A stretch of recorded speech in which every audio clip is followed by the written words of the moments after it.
Good morning.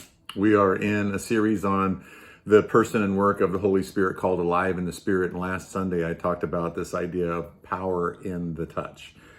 There's a lot of different directions that you can go when we're talking about touch and how we are, in a sense, being vehicles or, as we talked about, power cables for the resources of God and what people need. Well, I remember years ago, a friend of mine, I was sitting in their dining room with them, and his little daughter wanted to come and jump up into his lap, and he was just like, no. He just didn't want anything. He wasn't having it. And I just said, hey, if you don't fill up her tank, somebody else will. And there was a kind of a moment there like, if you don't, somebody else will.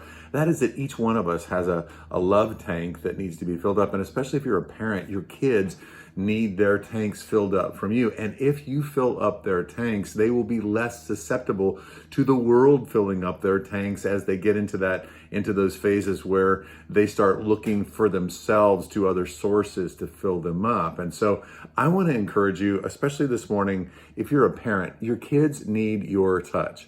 Even if they're not particularly touch people, they need your touch. They have a need inside of them to be filled up. And we as parents need to responsibly and appropriately meaningfully touch our kids. One of the ways that I did with my kids was that we wrestled on the floor a bunch and played roughhouse. And again, those things are meaningful touch, not to all kids. All kids are not the same.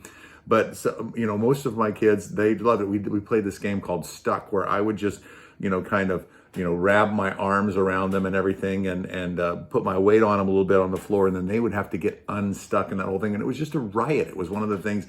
And it always kind of evolved into something. And mom would say, somebody's going to get hurt. And lo and behold, somebody always got hurt. Not badly, but it was just somebody ended up crying and the whole thing. But those are some of the memories that our kids have of me just being there on the floor with them, just investing in them, getting my hands all over them, putting meaningful touch into them so that they're not as susceptible to the touches of the world. I want to ask you to think about that today, because everyone needs touch at some level. We'll talk tomorrow.